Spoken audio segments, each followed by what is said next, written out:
we're here in North London on the shoot for my collection for Eyeko.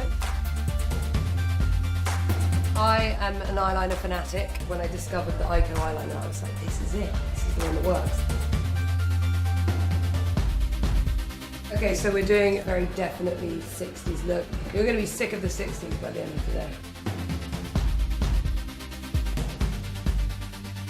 I use the taupe all over the eyelid, and then underneath I've just dotted that along your lower lash line and then